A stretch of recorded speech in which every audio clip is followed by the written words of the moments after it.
नमस्कार। जय श्री राधे राधे।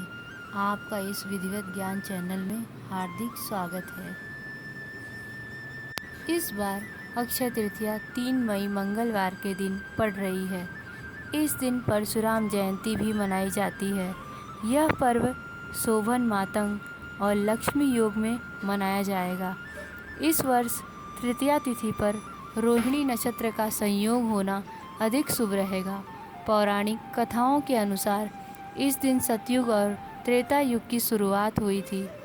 इस दिन मनुष्य का किया गया जप तप ज्ञान स्नान दान होम आदि अक्षय रहते हैं।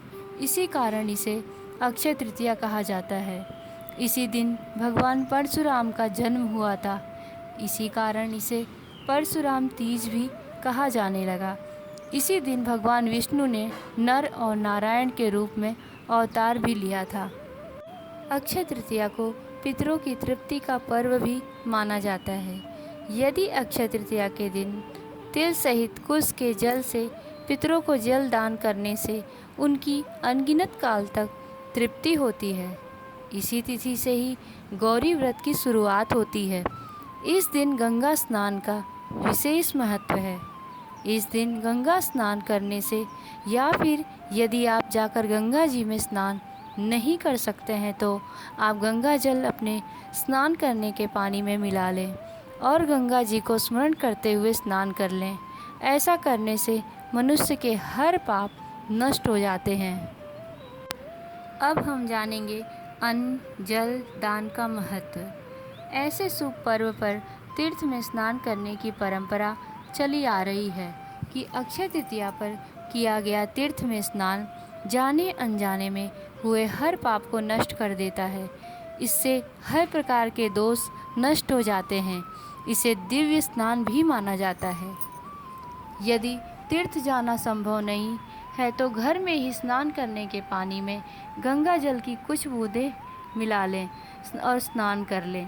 ऐसा करने से भी तीर्थ में जाकर स्नान करने का पुण्य मिलता है। इसके पश्चात अन्न और जल दान का संकल्प लेकर ज़रूरतमंद को दान दें। ऐसा करने से कई हजार यज्ञ और कठिन तपस्या करने जितना पुण्य फल की प्राप्ति होती है। अब ऐसी चीज़ें आप जानेंगे जिन्हें दान करने से अक्षय पुण्य फल की प्राप्ति होती है। अक्षय तृतीया पर कलश घड़ी पंखा छाता दाल चावल घी चीनी फल वस्त्र सत्तू ककड़ी खरबूजा और दक्षिणा के साथ साथ धर्म स्थान पर ब्राह्मणों को दान करने से अक्षय पुण्य फल की प्राप्ति होती है। इस दिन अबूझ मुहूर्त होने के कारण आप नया घर बनाने का कार्य भी शुरू करवा सकते हैं। किसी गरीब कन्या का विवाह करवा दें। गृह प्रवेश देव प्रतिष्ठा जैसे अनेक शुभ कार्यों के लिए भी ये दिन बहुत खास माना जाता है।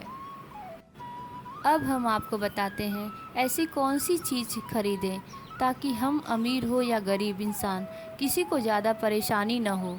वैसे तो अक्षय तृतीया पर सोना खरीदने की परंपरा कैसे शुरू हुई इस विषय में कोई ठोस प्रमाण नहीं है, लेकिन यह कहा जाता है कि अक्षय तृतीया का संबंध अक्षय समृद्धि अक्षय पुण्य अक्षय सुख अक्षय शांति से है। इन सभी चीज़ों के लिए हमारे धर्म ग्रंथ में दान और पूजन को विशेष रूप से महत्व दिया गया है। लेकिन वर्तमान समय में अक्षय तृतीया को धन और स्वर्ण से ऐसे जोड़ दिया गया है कि लोग अक्षय तृतीया के दिन सोना खरीदना एक शगुन के रूप में मनाने लगे हैं। इस कारण जिनके पास सोना खरीदने के लिए पैसा नहीं होता है वो लोग भी कैसे भी जुगाड़ करके कुछ न कुछ छोटी सी सोने की चीज़ अवश्य खरीदते हैं। लेकिन हम आज आपको बताएंगे कि बिना सोना खरीदे कैसे आप सोने को खरीदें और उसे दान करके कैसे पुण्य फल को प्राप्त करें। जैसा कि आप सब जानते हैं जौ का नाम सुना ही होगा आपने। पूजा में जो जौ का उपयोग होता है भगवान विष्णु और देवी जी को अर्पित किया जाता है। नवरात्र में तो हर कोई अपने घर में कलश बिठाकर जयंती जमाते ही हैं, जिसके लिए जौ को कलश के चारों ओर बोया जाता है। जयंती को बहुत ही शुभता का प्रतीक लाने वाला माना जाता है। इसे नकारात्मकता को दूर करके सकारात्मक ऊर्जा को बढ़ाने वाला माना जाता है और आरोग्य प्रदान करने वाला भी माना जाता है। यही कारण है कि लोग जौ से उत्पन्न जयंती को माता का आशीर्वाद के तौर पर अपने सिर पर रखते हैं और बहुत से लोग इसे अपनी शिखा में भी बांधते हैं। इसे तिजोरी और धन के स्थान पर भी रखा जाता है। जौ को शास्त्रों में स्वर्ण भी कहा जाता है। यदि आप अक्षय तृतीया पर स्वर्ण नहीं खरीद सकते तो कोई बात नहीं, आप सिर्फ 10 रुपये का जौ खरीद कर भी करके सोना खरीदने का शगुन भी कर सकते हैं। इस दिन आप जौ भगवान विष्णु को अर्पित करें और फिर इसे लाल कपड़े में बांधकर धन के स्थान पर रख दें और आप से हो सके तो 1.25 किलो जौ पंडित को दान करें। शास्त्रों में बड़ा उत्तम दान माना गया है। ऐसा दान करने वाला स्वर्ण दान करने के समान फल की प्राप्ति करता है। इस दिन आप चाहें तो जौ को अपने आंगन में बोएं। जैसे जैसे जौ उगेगी घर में उतनी सुख शांति बनी रहेगी।